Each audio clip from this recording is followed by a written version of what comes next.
جب اس طریقے کے حادثے ہوتے ہیں یا اٹیک ہوتا ہے ٹیررزم اٹیک, تو مسلمان اس کو کیسے ڈیل کرتے ہیں؟ مسلمان ایسے ڈیل کرتے ہیں جو سچ والا جی نے کہا کہ اسلام پرفیکٹ ہے, مسلمانوں میں پرابلم ہے. جب کوئی ٹیررسٹ اٹیک کرتا ہے تو یہ اس نے اسلام کو صحیح نہیں سمجھا ہے, اس وجہ سے اس نے یہ کیا ہے. پرابلم اسلام میں نہیں ہے, بلکہ ہم سب کی ایسی سوچ تھی جب یہ ٹیررسٹ اٹیک ہوتا یا اس طریقے کے معاملے آتے, ٹی وی ڈیبیٹس چلتے, تو ہم یہی سوچتے تھے یار یہ مسلمان جو ہے, کچھ مسلمان غلط کام کرتے ہیں اور پورا جو الزام ہے وہ اسلام پہ آ جاتا ہے. تو یہی ایک سوچ ہوتی ہے. جب بھی ایسا ہوتا ہے تو مسلمان سمجھتے ہیں کہ یہ بہکا ہوا مسلمان ہے, گمراہ مسلمان ہے, اس نے یہ اٹیک کیا اسلام کے نام میں. اسلام میں ایسی کوئی چیز نہیں, کیونکہ مسلمانوں کی اکثریت کو اسلام پتہ ہی نہیں ہے.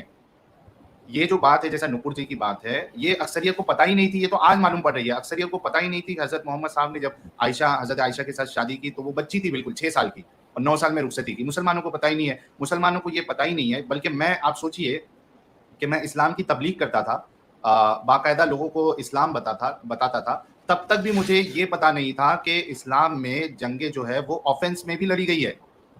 میری تب تک کی یہ سوچ تھی, معلومات تھی کہ جتنی جنگیں ہوئی ہے, یعنی جو غیر مسلم ہے, جو اسلاموفوبیا کا پھیلا رہے ہیں, اسلاموفوبیا ہے ان کو, وہ یہ کہتے تھے کہ کافروں کو مارو, ایسا کر دو. یہ سب ہم کو لگتا تھا کہ آؤٹ آف کانٹیکس بتا رہے ہیں, یہ جنگ کا معاملہ ہے, اور رسول اللہ نے کوئی بھی جنگ یا اسلام میں کوئی بھی جنگ آفینسو نہیں ہوئی ہے, سب ڈیفینس میں ہوئی ہے. تو ڈیفینس میں جنگ ہوئی تو اس میں پھر کوئی پرابلم نہیں.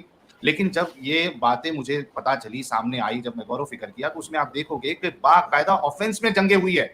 اور خود مسلم علماء, انڈیا کے تو نہیں آپ کو کہیں گے ٹی وی پہ آ کے یا اسکرین پہ آ کے, لیکن عرب کے جو علماء ہے, اسلامک اسکالرس ہے, پاکستان کے جو اسلامک اسکالرس ہے, بے باک طریقے سے بات کو بولتے ہیں کہ ہاں اسلام میں رسول اللہ نے جا کے سامنے سے بھی لڑائیاں کی ہے. بلکہ رسول اللہ کیا کرتے تھے یا صحابہ کیا کرتے تھے, جو نان مسلم قبیلہ ہوتا تھا یا اسٹیٹ ہوتا تھا, آس پاس میں جو کنٹریز ہوتی تھی, وہاں پہ یہ لوگ پیغام دے کے بھیجتے تھے کہ آپ کے پاس 3 آپشن ہے.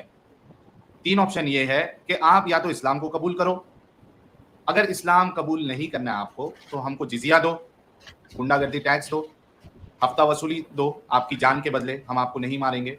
یا پھر اگر آپ کو یہ بھی قبول نہیں ہے تو پھر ہمارے ساتھ جنگ کے لیے راضی ہو جاؤ. یہ 3 آپشن دیتے تھے.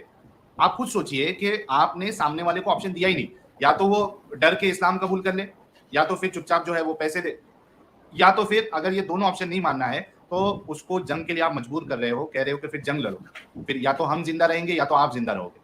تو یہ طریقہ رہا ہے اسلام میں لوگوں کو, یعنی جو سٹارٹنگ میں جو اسلام پھیلا ہے وہ اس طریقے سے پھیلا ہے. تو یہ سب چیزیں جو ہے یہ حقیقت ہے جو لوگوں کو, مسلمانوں کو پتہ نہیں ہوتی ہے. اس وجہ سے وہ ایسے اٹیکس ہونے کے باوجود بھی یہ فیصلہ نہیں لے پاتے, یہ سمجھ نہیں پاتے کہ یہ جو ہو رہا ہے یہ اصل اسلام